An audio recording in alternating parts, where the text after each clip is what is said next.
Olá, bom dia a todas e a todos.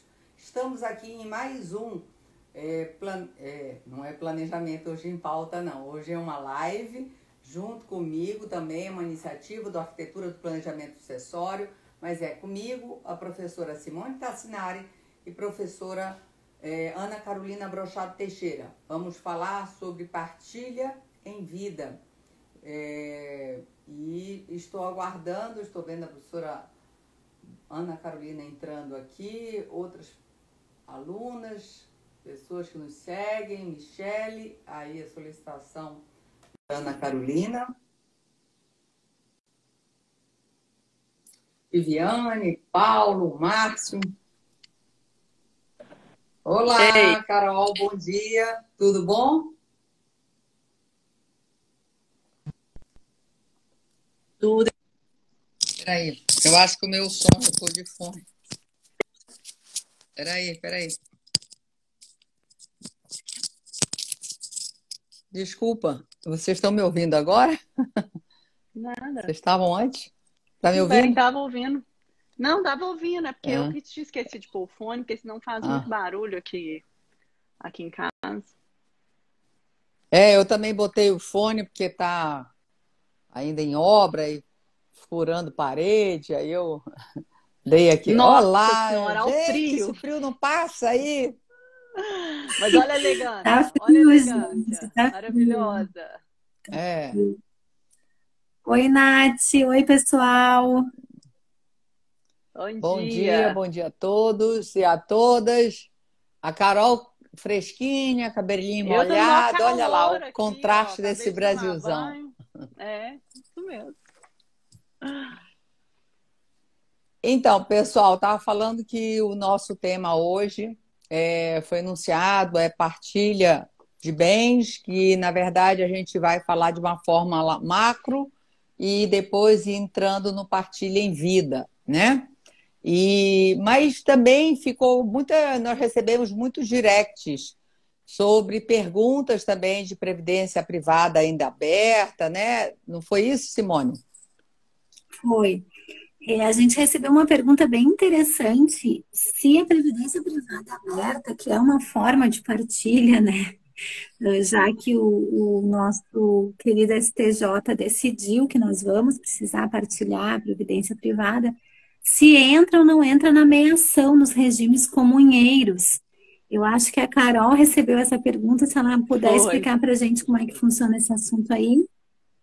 O caso foi assim, a pessoa, ela tinha uma previdência privada aberta e o marido, no nome dela, e o marido faleceu. E aí,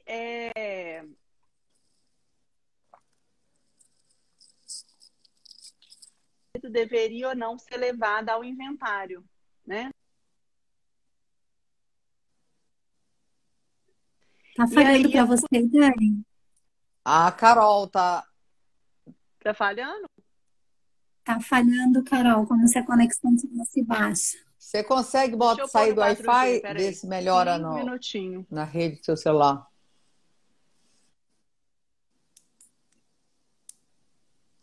Normalmente melhora.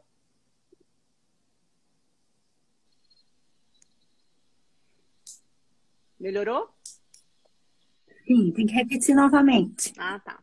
A pergunta foi assim: se uma pessoa tinha uma previdência privada aberta e o marido faleceu, casado em regime comunheiro.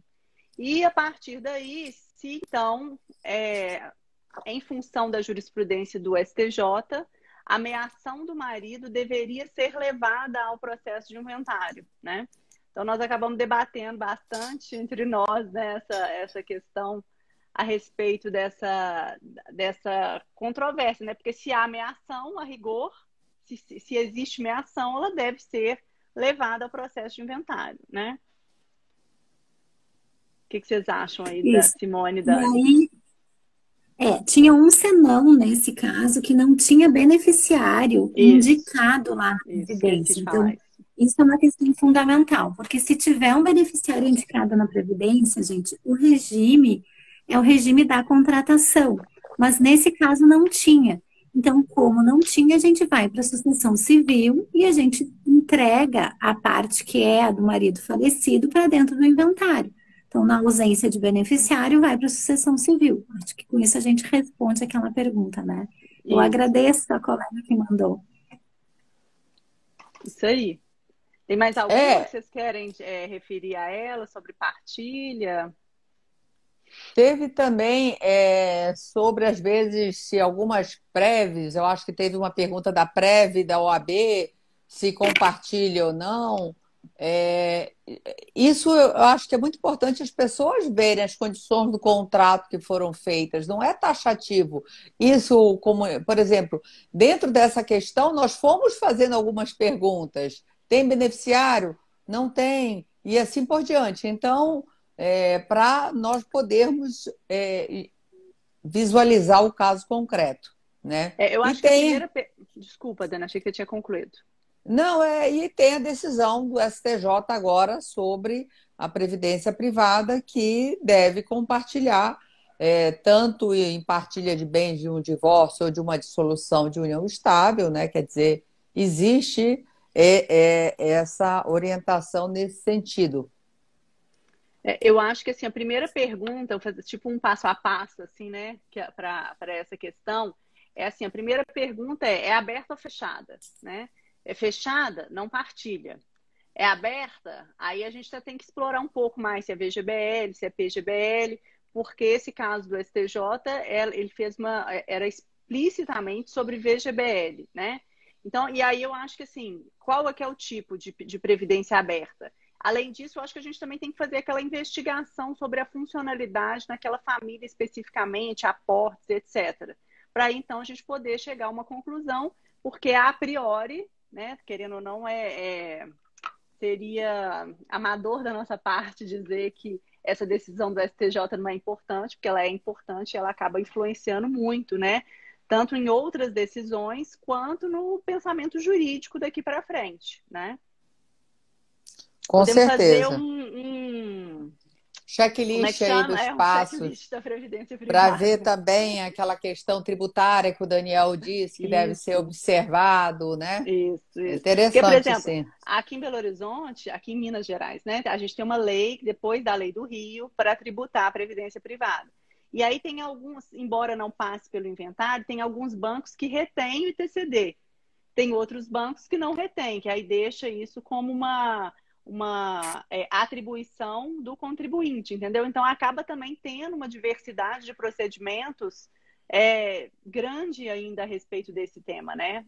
O tema é muito controvertido, né, gente? Quantos anos que a gente está discutindo previdência privada, né? Para agora ter, assim, uma tendência. Hoje a gente pode falar de forma mais confortável, né, em tendências, né? Mas é um tema desafiador, sem dúvida alguma. E eu acho que essas tendências têm vindo para poder dar um pouco mais de segurança jurídica, só que às vezes é isso, você está esticando um pouco e desvirtuando a natureza original dos institutos por excessos que têm ocorrido de fraudes utilizando a previdência privada. Então, mas aí é aquela noção que nós demos. Previdência privada com fraude vai ter os devidos remédios conforme for utilizado a fraude. Bem, mais alguma coisa sobre Previdência? Podemos dar seguimento à nossa live de hoje sobre a partilha? Da minha parte, sim. Bem, eu acho que é importante primeiro fazer uma diferenciação nessa questão de partilha em vida de uma forma lato, quando eu digo que às vezes a gente não está falando do instituto, né? Gênero, partilha em vida, que você pode ter vários instrumentos que você pode estar fazendo essa partilha em vida, e também o artigo 2018 do Código Civil, que é um único artigo que trata da partilha em vida. Ele não é um instituto novo, ele já tinha no Código 16, ele era o 1776 do Código Civil, e que nesse momento que nós estamos de engessamento do direito sucessório brasileiro, com as transformações socioeconômicas das famílias, necessitando de maior autonomia, de maior liberalidade nesses procedimentos sucessórios, ou mesmo nesse planejamento patrimonial também, nós estamos buscando a potencializar, oxigenar alguns institutos. E nessa esteira que também a Partilha em Vida ganhou um destaque, mas, né, Carol, a gente sabe que tem várias questões problemáticas no que cerne esse instituto, né? Então, assim, eu gosto sempre, antes de falar sobre o instituto em si, falar dessa forma genérica, que nós temos esses outros, e especificamente a questão da Partilha em Vida, e que tem vantagens e desvantagens, e entre elas, não entrar no inventário, né, Carol? Ou só se tiver um acréscimo. Fala um pouquinho aí sobre Partilha em Vida, Carol. Sim, a Partilha em Vida a gente fica brincando, né? Que assim, é um instituto grande demais para um artigo apenas, né? Porque assim, é só o artigo 2018 para tratar de um instituto que você imagina, você já antecipa toda a sucessão por meio de uma escritura pública em vida, né? Então, assim, é um desafio para a gente, porque o artigo está lá, ele é bem sucinto e, graças a Deus, a vida é mais rica do que o direito, né, gente? Então, vira e mexe, a gente tem problemas do mundo real que desafiam aí essas questões da partilha em vida propriamente dita. Então, assim, ela tem algumas questões que eu acho que vale a pena a gente colocar. Primeiro, que ela deve seguir as regras sucessórias, né? Então, ela deve respeitar a legítima dos herdeiros necessários, isso é muito importante, né? Ela pressupõe a doação de todo o patrimônio do planejador, vou chamar assim, que eu gosto de falar isso, porque a partilha em vida é uma das formas de planejamento sucessório, né? E a gente não pode esquecer que, embora pressuponha essa transmissão de todo o patrimônio, ele não pode ficar sem recursos para sua sobrevivência. A gente não pode esquecer lá do artigo 548. E a partilha em vida, então, ela não pode se limitar a bens específicos. Por exemplo, olha, é uma partilha em vida que eu vou transmitir só a empresas familiares.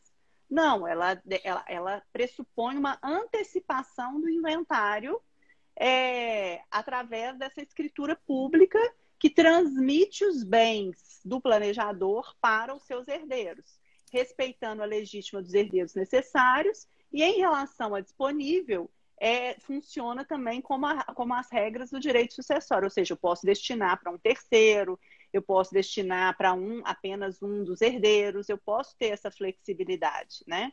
Quer falar aí, Simone? Não, tô dando oi pro pessoal aí entrando, dando bom dia, falando, e tá nossos alunos, a Rita tá ali, tô Bom, dando né? bom dia. Não, e acho que é bem importante de deixar claro que não se confunde com outros institutos, né, Carol e Dani? Sim. Então, assim, uma pergunta que a gente sempre recebe, que eu vi vocês duas respondendo numa live esses tempos, era: eu tenho que considerar a partilha em vida da mesma forma que a doação? Ou que tipo de similaridade, que tipo de distinção nós temos entre a partilha em vida e a doação? As pessoas não podem confundir doação com partilha em vida. A partilha em vida é de todo o seu patrimônio.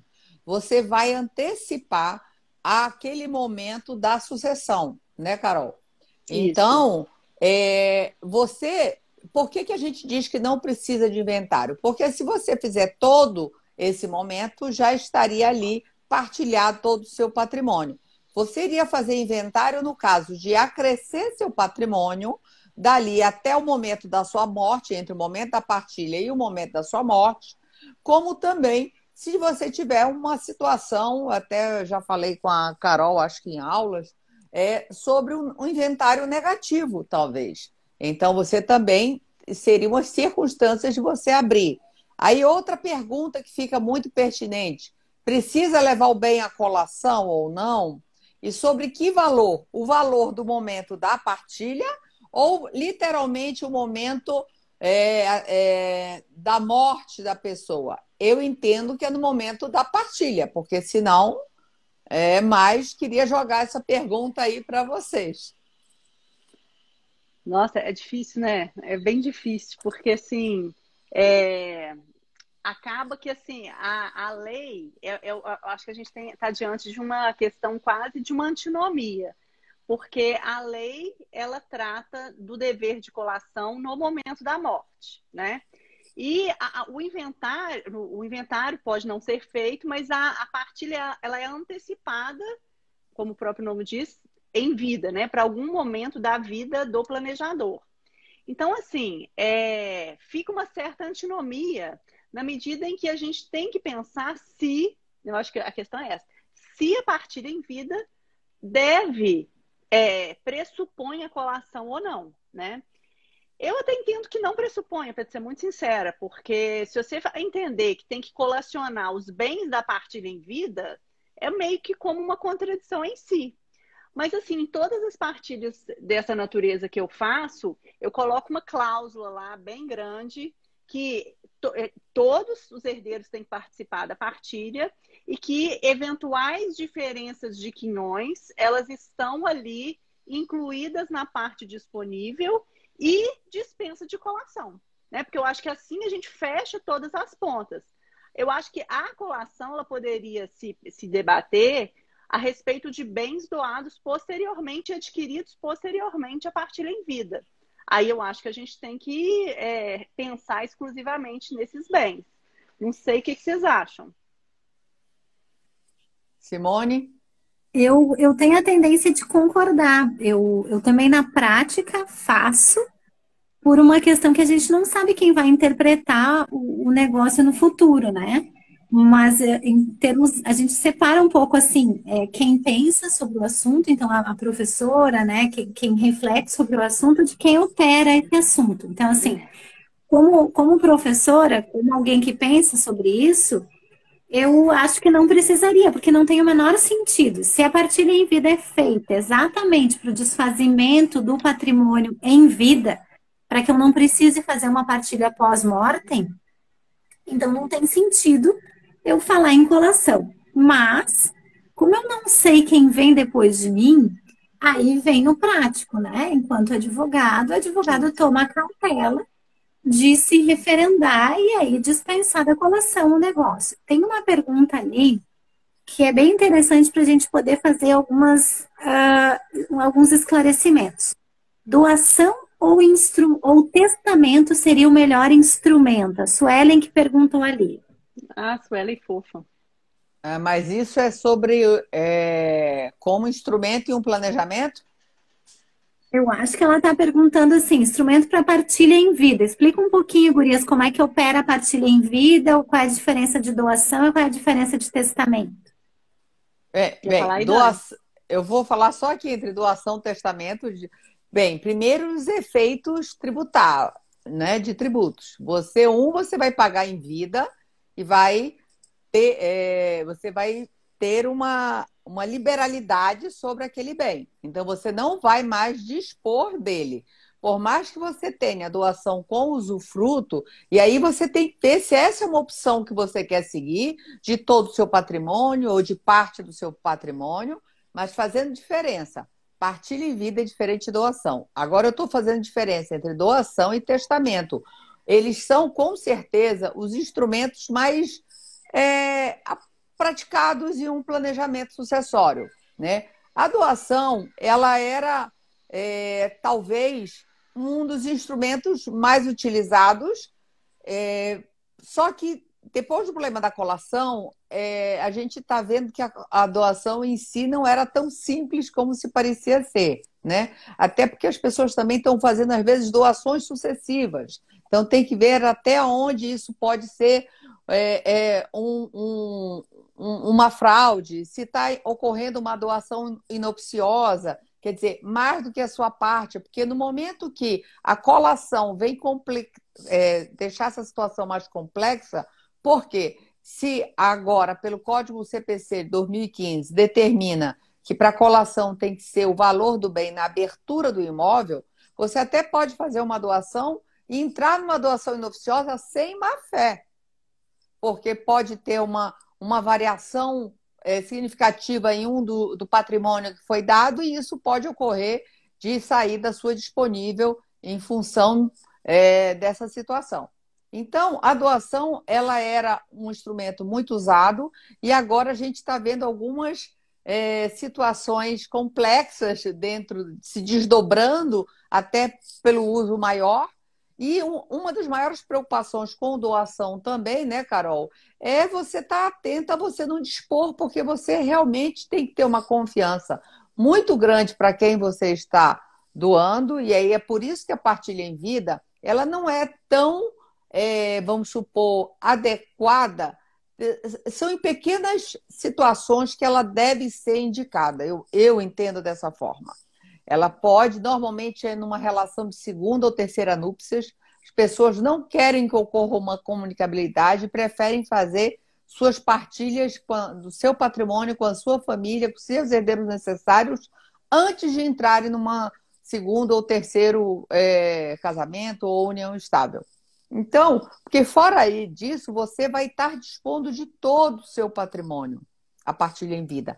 Já a doação, não, você pode fazer em partes, mas cuidado também com essas doações sucessivas para não cair numa situação de fraude. E já o testamento, entre as duas opções, doação e testamento, é que você vai pagar já o imposto sobre isso após a sua morte. Então já tem essa grande diferença que são escolhas que você é obrigado a fazer de estratégias e um planejamento. Inclusive disso, eu estou com verba para fazer. Não, eu quero adiantar, né? Como diz o professor Daniel Bucar, não, eu quero já deixar tudo resolvido, eu já vou pagar o tributo. Outros dizem assim, não, doutor, eu já estou dando.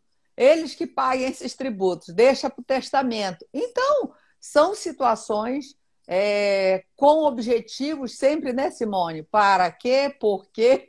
São essenciais não só na holding, mas também, às vezes, em outros institutos que a gente tem que estar se fazendo para poder ver se está cumprindo realmente com o que você quer, a operacionalização ao você ver esses efeitos. Passo a bola para você, Carol. Eu complementaria, Dani, assim, então você fez essa distinção entre testamento e doação, né?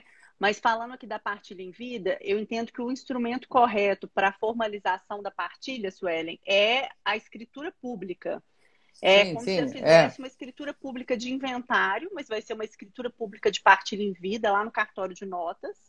E você vai fazer como se você faz um inventário mesmo, um inventário extrajudicial. E aí vai pagar o imposto, né? Já o ITCD, porque, de certa forma, o que está acontecendo é uma transferência da propriedade definitiva aos herdeiros. Então, é como se houvesse mesmo uma antecipação do inventário. Por isso que mesmo sendo, né, assim, ela é possível, porque se você fosse pensar, se não tivesse o artigo 2018, a gente falaria, mas ela está ferindo o 426, eventualmente, né? Poderia ter esse debate em torno dessa questão. Então, eu entendo que a partilha em vida, ela é formalizada através de uma escritura pública, né, de partilha em vida propriamente dita, com o pagamento do tributo correspectivo, que é no nosso caso de Minas Gerais, o ITCD, e respeitando as regras do direito sucessório, né? Ela pode ser anulada, por exemplo, se ela omitir algum herdeiro necessário, é um caso clássico, né? Que a partilha pode ser anulada. E aí existe um ponto assim de muito debate a respeito dessa questão da partilha em vida por causas supervenientes, que eu acho que a gente também vale aqui trazer, que é aquela discussão se as circunstâncias fáticas mudam. Então, por exemplo, eu e a Dani, a gente sempre debate a respeito desse caso, que é objeto, inclusive, do artigo da professora Heloísa e do Vitor, e de um parecer que a professora Heloísa deu, que seria um caso assim, a pessoa fez a partilha em vida contemplando, isso, o artigo está no Arquitetura, tomo 1, né, Dani? Tomo um. Isso. A pessoa fez uma partilha em vida contemplando o seu cônjuge. E aí depois o cônjuge divorciou. Então, se instaurou o debate se no momento da morte aquela pessoa deveria, né, se aquela partilha em vida era válida ou não. Porque o cônjuge divorciado perdeu a capacidade sucessória uma vez analisada essa capacidade no momento da morte e não no momento da partilha em vida. Então, tem um ponto aqui fundamental para a gente discutir em tempos de amor líquido, né, como diria aqui o Bauman, se o momento da verificação da capacidade sucessória deve ser no momento da partilha em vida ou se deve ser no momento do falecimento. Jogo essa bola aí para vocês. Simone, aqui Oi. também tem uma pergunta que acho que você poderia estar respondendo. A Lúcia, ela fala, o caso de partilha em vida, o imposto de transmissão também seria antecipado? Sim. Acho que vocês responderam, né, gurias? Sim. Sim. Para ter partilha em vida, precisa antecipar o imposto. E eu vi que o Márcio tem uma pergunta que é, seria possível usar o testamento na partilha em vida? Não, Márcio. O testamento, ele é um instituto para gerar os seus efeitos no pós-morte. Ele é um instituto jurídico que eu constituo e perfectibiliza o instituto jurídico em vida, mas os efeitos dele só vão acontecer no pós-mortem. A partilha em vida, ao contrário, é um instituto que perfectibiliza efeitos jurídicos em vida e a partilha acontece em vida. Então, vou chamar assim, os ascendentes, que são as pessoas que estão indicadas ali no 2018, eles se desfazem do patrimônio, eles não ficam mais com o patrimônio. Eles que é um ponto entregam importante, né, Simone? diretamente. Essa coisa da perda do controle é uma questão super importante para ser avaliada, né? Desculpa te Isso. interromper. Não, é verdade. E eu entrego, gente. Eu tenho um ato de partilhar antecipadamente. A expressão é essa. Qual o efeito jurídico disso? Eu não sou mais titular do bem, eu não tenho mais controle dominial sobre o bem, eu perco todas as ações possessórias e petitórias sobre o bem, porque sobre ele eu não tenho mais nenhum tipo de direito. E se eu vier a precisar do valor do bem, ele não é mais meu. Então, é um instituto perene, ele é um instituto tendente à perenidade. É como se você entregasse o patrimônio. Eu sei que a gente faz associação com a doação, mas ela não é boa. Então, assim, você faz o ato de alienação que você faz é a própria partida em vida. Então, a escritura pública de partilha em vida, ela é título perante o registro de imóveis, ela é título translativo de propriedade perante o registro de imóveis. Do mesmo jeito que é uma escritura pública de doação, do mesmo jeito que é uma escritura pública de cessão de direitos, quando eu tenho uma circunstância de uma alienação fiduciária, por exemplo, que eu vou registrar um direito em garantia, do mesmo jeito que é uma sentença judicial de partilha. Então, os títulos translativos de propriedade que geram força cogente para transladar lá no imóveis. Então, se tiver bens imóveis, óbvio, né? Porque se não tiver, não tem. Mas se tiver imóveis, eu já tenho o título perante o registro. E complementando aí a pergunta do Márcio, realmente, eu até estava no evento ontem do IBMEC aí de Belo Horizonte, com o professor Luiz Paulo Carvalho Vieira. Vieira Carvalho, né? Eu sempre confundo. E realmente ele falou de várias hipóteses do testamento, ele sempre é muito útil no testamento, até a professora Ana Luísa Maia Nevares diz que ela já fez só testamento, mas nunca fez um planejamento sem um testamento, porque às vezes o testamento tem a questão de trazer um pouco mais de segurança jurídica, reforçando ali a vontade do titular ali da herança. E ele fez uma diferenciação bem interessante aqui, a partir de 2002, foi que o testamento pôde abordar questões existenciais, né? E não só, como antes no Código 16, só patrimoniais. Então, ele falando entre as vantagens e que muitas situações se resolvem com um testamento bem elaborado e que tendo essas outras opções aí de recursos. Com certeza, Márcio. Mas no caso da doação, é como a professora Simone falou. Tem a Lúcia aí, agradece, né? Imposto de transmissão já foi respondido.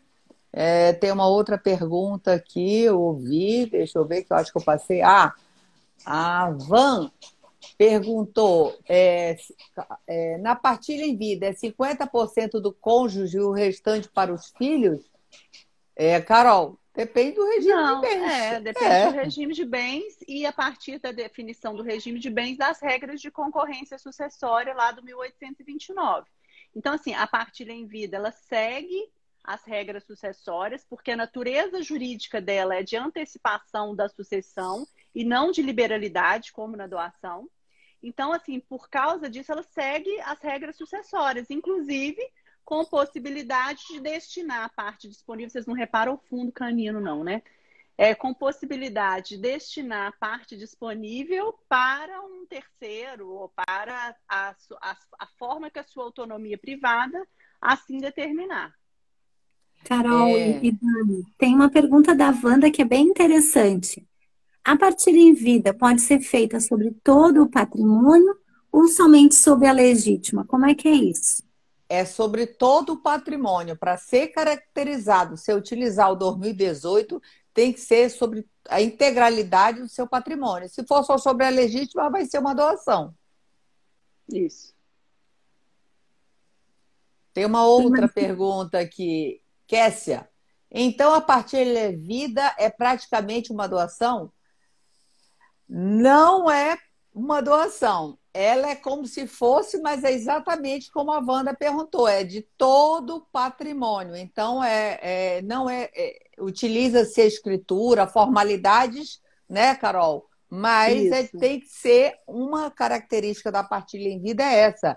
E todos os herdeiros necessários têm que estar concordando e cientes daquele ato. Porque é isso, é uma antecipação do momento do inventário. Então, por isso que, como ele, vamos dizer assim, ele chega a ser radical, né? Porque é de todo o seu patrimônio, você está dispondo, lógico que você tem que ter uma renda mínima para sobrevivência, como tem lá nos artigos de doação mesmo.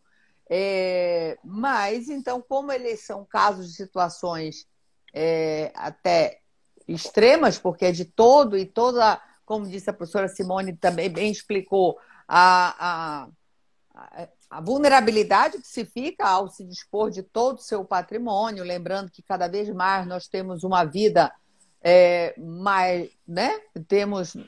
Nossa vida, a gente morre com maior idade, isso os dados do IBGE nos apresentam isso.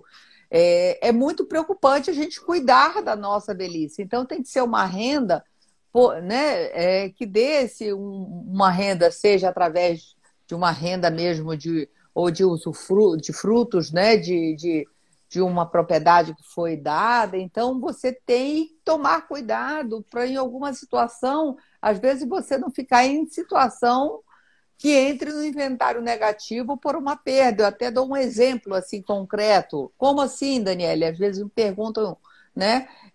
Vamos supor, uma pessoa tem uma renda que está controlado, tem um seguro-saúde e está tudo bem, tem aquela boa renda, e só que ele, por algum problema, a gente sabe que isso ocorre, e ele deixou, esqueceu, sei lá, não pagou o seguro-saúde. Você sabe que hoje em dia o seguro vai lá, pá, corta, e eu já tive cliente que pulou um mês, depois ficou pagando, mas depois ela não conseguia pagar aquele mês que ela faltou, enfim, tivemos que entrar com uma ação, uma relação de mais de 30 anos, faltou um mês e o seguro ficou aceitando depois. Mas vamos lá. Que a pessoa tenha perdido esse seguro-saúde e venha adoecer. Tem um problema sério, uma saúde, um problema de câncer, e vai ter muitos gastos, né? Então, são circunstâncias que podem acontecer. E aí é até um caso de, às vezes, de ser um inventário negativo, porque se não tiver alteração, nem precisa abrir o inventário, porque é exatamente como a Carol disse, se antecipa o momento do inventário. Agora, o artigo é só um artigo, muitas coisas precisava de uma complementação legislativa, dando uma maior segurança, regulando isso, como também a doutrina. E aí a gente pede para nós, doutrinadores, estarmos trabalhando, debruçarmos mais sobre esse instituto, porque eu posso também dizer que a jurisprudência que está aí, ela não está refletindo a demanda dessas pessoas que fizeram partilha em vida. Tá? Atual, né?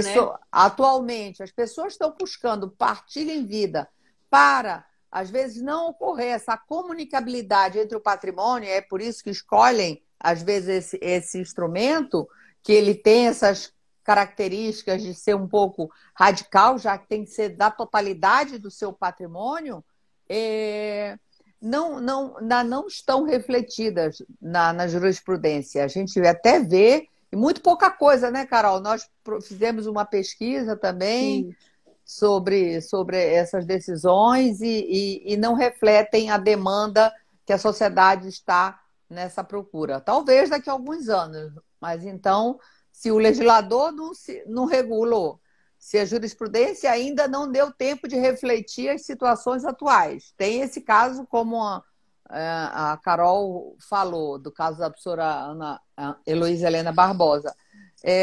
Eu acho que faz parte de nós, tanto que vem mais um artigo sobre partilha em vida agora no tomo 3. Fala, Simone. Eu ia esclarecer para a colega, não sei o nome dela que fez a pergunta, né? Se é doação. Existem vários modos Kessia. de se desfazer. Oi, Kessia. Oi, Kessia. Existem vários modos da gente se desfazer do patrimônio, Kessia. Eu me desfaço do patrimônio vendendo, eu me desfaço do patrimônio doando, eu me desfaço do patrimônio fazendo partilha em vida. É um terceiro jeito ou fazendo uma permuta, por exemplo. Então, ela é um instituto autônomo, a partilha em vida. A escritura que a gente faz, a professora Ana Carolina lembrou, a professora Daniele também, é escritura de partilha em vida. É específico. Por que o pessoal fica associando com a doação? Porque, na verdade, a gente não recebe nada em troca. Mas por que não dá para associar com a doação? Porque a doação é mera liberalidade. Eu não tenho regra para cumprir na doação, salvo proteger excesso. Na partilha em vida, eu tenho que cumprir regra de direito sucessório. Eu antecipo o momento da partilha. Exatamente. Tem mais perguntas? Tem. MB Freire, a alíquota do ITD na partilha em vida deverá ser calculado com base no valor patrimonial de todos os bens, como no inventário, ou com base no valor individual de cada bem, como se fosse doação? Seria como no momento do inventário, né, Carol? Isso, exatamente. É uma antecipação do inventário que é feita, né? Então, você segue a regra do cálculo do imposto causa-mortes, né? Eu sei que é o mesmo do inter vivos, mas a ideia é regular a transmissão de patrimônio como um todo. E até lembrando, quando você tiver bens imóveis em outros estados, tem que recolher como também no inventário, pagar o ITD, o ITCMD, dependendo do estado como se nomeia, esse imposto lá e trazer aqui para a partilha em vida o imposto pago do bem imóvel. Lembrando que bem imóvel é natureza própria terreno, chama a competência, tem que trazer para cá. É exatamente como no inventário, quase que extrajudicial. Extrajudicial, vamos dizer assim. Isso. Tem uma aqui que é para Simone, ó. E dentro de uma empresa familiar, diferente de uma holding, como seria feita essa partilha?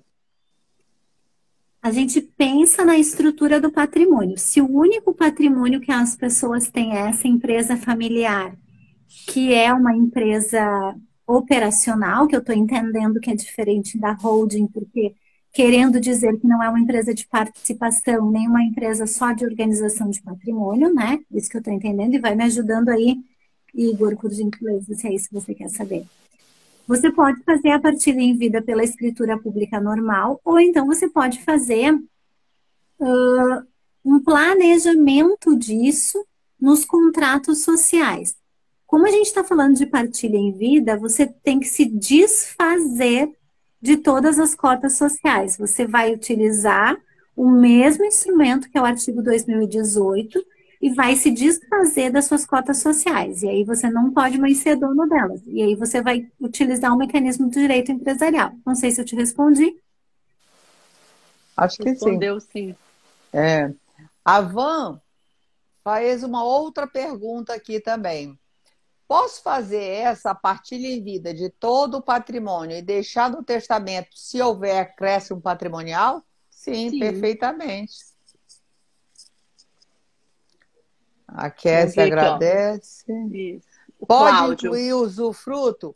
Pode. Pode, exatamente. É uma das formas de proteger a doação universal sem que se resguarde renda, né, ou usufruto para atender lá o 548 do Código Civil. A Leandra aqui, ó. Em separação obrigatória, a partilha em vida pode conter usufruto ou somente caberia em caso de doação? Não vejo problema nenhum.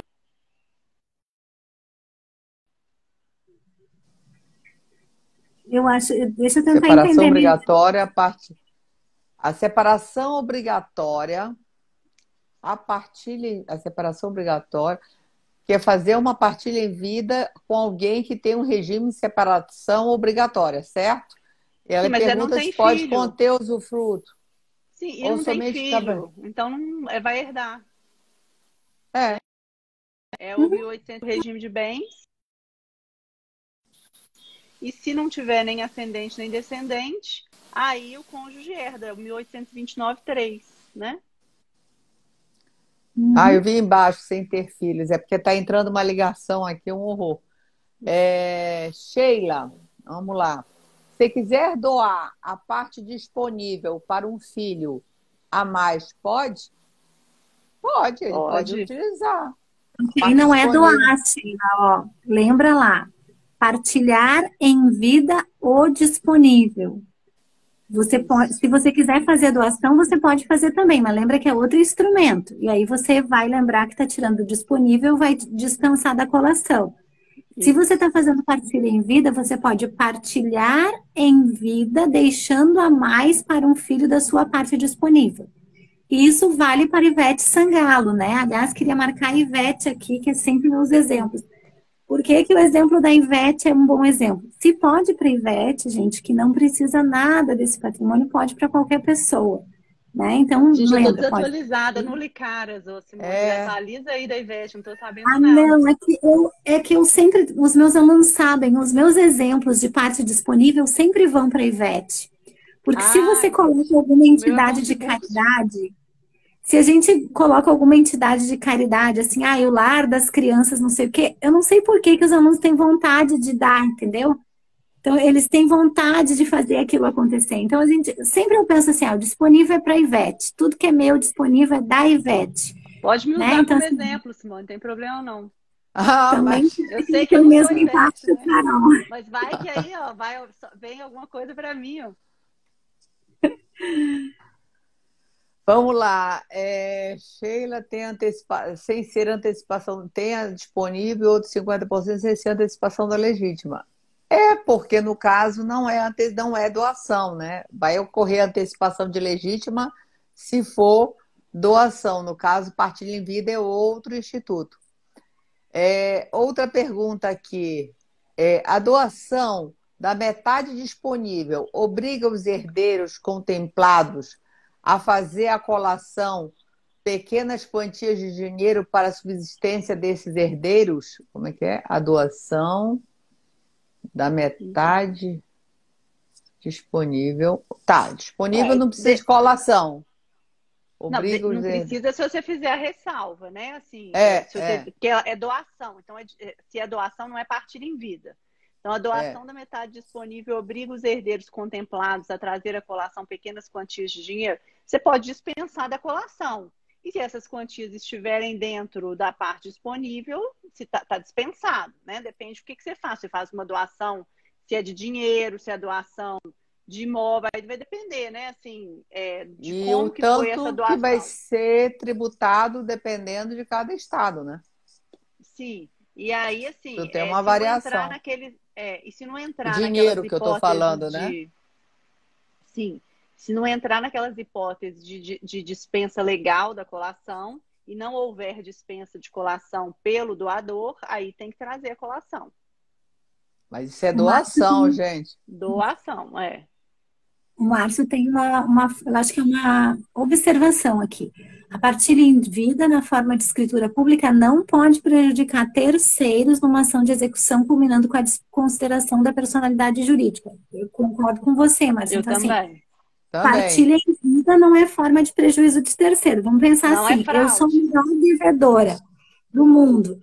E aí eu resolvo, vou antecipar aqui minha partilha em vida, vamos lá, Ana Carolina e Antônio, vamos receber tudo.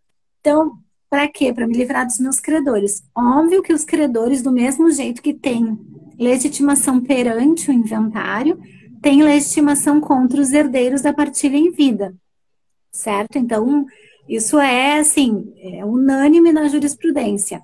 Qualquer ato ou liberalidade tendente à alienação é genérico de novo. Quando a gente está em circunstância de credores, a gente está sujeito aí às penalidades jurídicas, até mesmo a declaração de nulidade delas, né? Por fraude à lei. Sim. O Cláudio fez uma pergunta aqui. Pode fazer a partilha em vida e instituir o direito de uso, usufruto ou de habitação? Sim, já foi respondida lá na frente. A Bia, agora é para ti, Simone. O valor da alíquota de transferência de cotas na holding é sobre o valor do patrimônio inteiro ou de quanto vale para cada cota? É a Bia Machello, eu acho. Acho que a Simone está com alguma questão de conexão, ó. Acho que deu uma travadinha. Repete Cortou. aí, Simone. Simone. Repete. Isso. Começa do início. Cortou.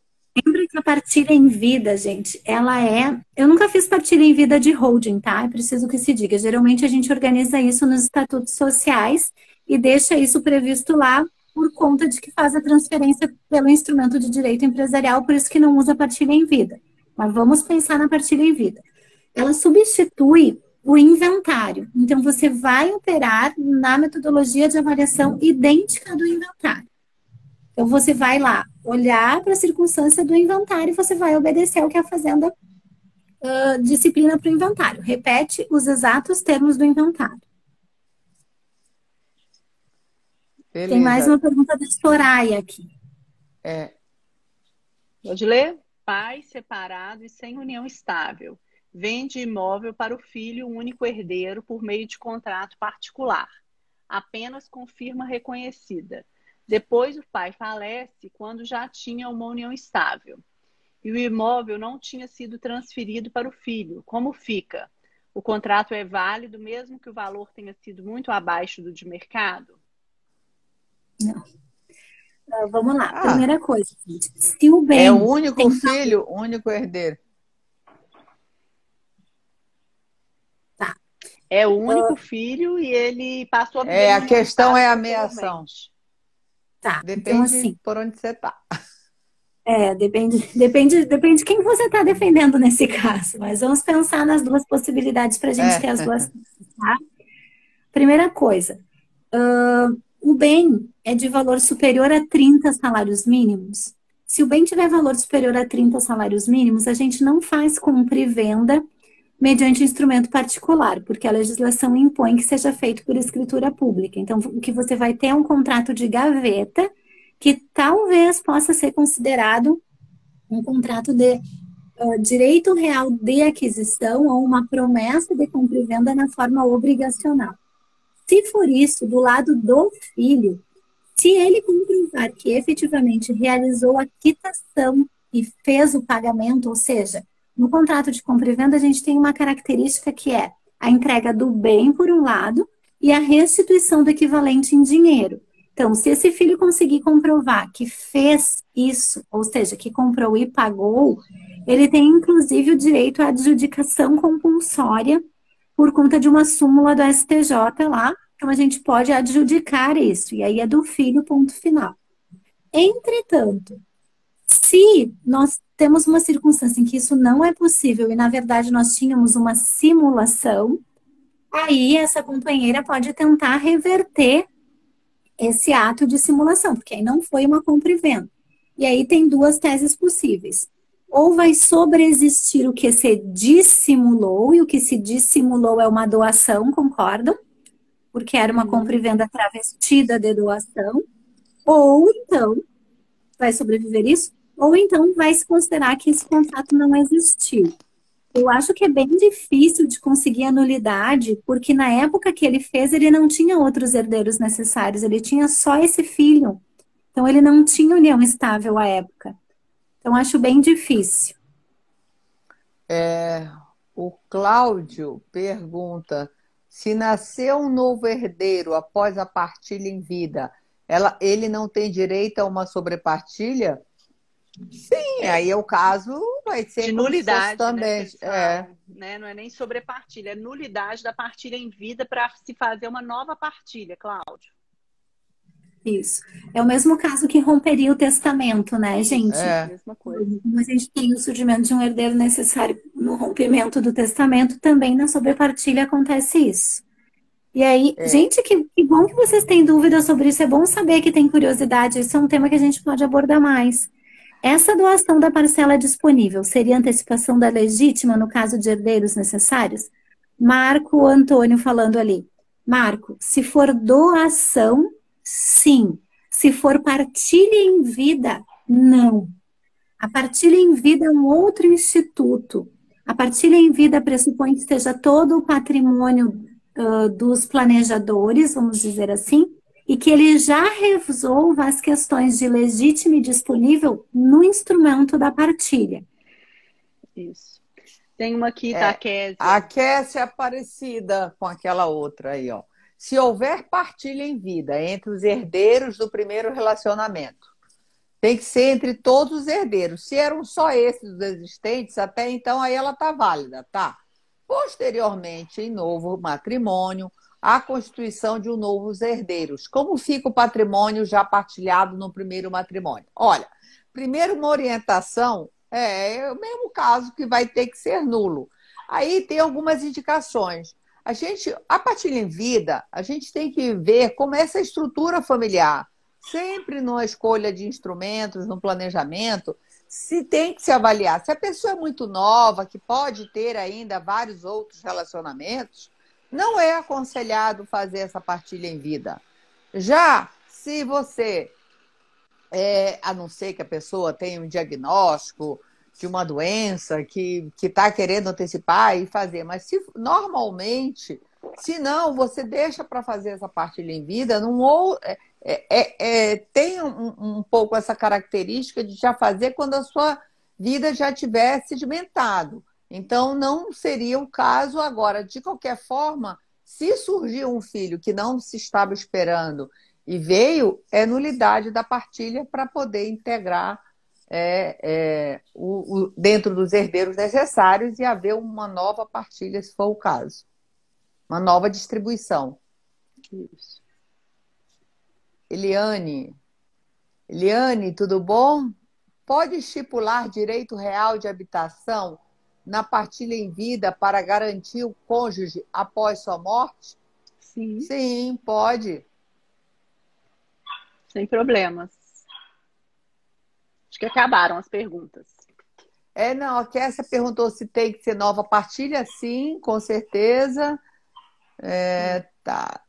Completou, acho que acabaram. E aí também está acabando o nosso tempo aí. Isso. E lembrando, convidando a todas e a todos que é só subir aqui, se inscrever agora na nossa Masterclass, aula gratuita, dia 2 de junho, às 19 horas, sobre fraude no planejamento patrimonial e sucessório. Entra agora, não esquece não. Lembrando também que esses vídeos estão todos aqui no feed, então quem não viu toda, só viu uma parte, pode ver ela integral, que eu tenho deixado gravado aqui no feed. Né, meninas? Isso. Mais avisos? Sim, o Marco Antônio está perguntando sobre o curso. Marco Antônio, a gente está com uma lista de espera, que tá também aqui como é que chama aquele negócio? Na bio da Dani. Pode cadastrar lá, que em breve a gente já vai soltar informações sobre a nova turma. E eu acho, Normalmente, gente, né, porque eu acho que o Bio agora está só com o curso da Masterclass. Ah, é? Então, mas se registra lá, que aí você vai estar recebendo informações também sobre quando vão abrir as inscrições do curso, tá certo? se vocês quiserem indicar alguns temas que sejam mais duvidosos, gente, podem mandar no direct para mim, professora Ana Carolina, para a professora Isso. Daniela e até mesmo o professor Daniel Bucar, que a gente faz outras aulas dessas, tá? Então, assim, eu achei bem interessante as dúvidas da partilha em vida. Então, se vocês Muito. quiserem mais, por favor, digam exatamente o que vocês desejam, porque às vezes a gente fica um pouquinho perdido na maior necessidade. Isso. Com Mas a certeza. gente pegou até temas, partilha em vida, regime de bens, pegamos previdência privada, bem temas quentes, vamos dizer assim, né? Eu vou colocar, depois eu vou abrir uma caixinha de perguntas também, e aí para esses temas é uma oportunidade também da gente trocar e planejar outras lives como essa. Vamos lá, tirar uma foto aí, gente. Então, peraí, vamos fazer cara de bonito, né? Pronto. Eu não sei tirar os comentários aqui quando entra mais gente, mas foi lá. Tá bom. Queridos, beijo, gente. Beijo Bom final de grande. semana a todos Esperamos e a vocês, hein? Dia 2 de junho, quarta-feira que vem, véspera do feriado, às 19 horas, ter essa aula com nós 4 professores, nós 3 e mais o professor Daniel Bucar, tá bom? E também vão mandando perguntas que a gente tenta. A gente vai abrir caixinha também para Masterclass, né? Tá bom. Tá certo, gente? Um abraço. Bom final de semana, Beijo. bom descanso. Tchau. Bom fim de semana. Tchau, gente.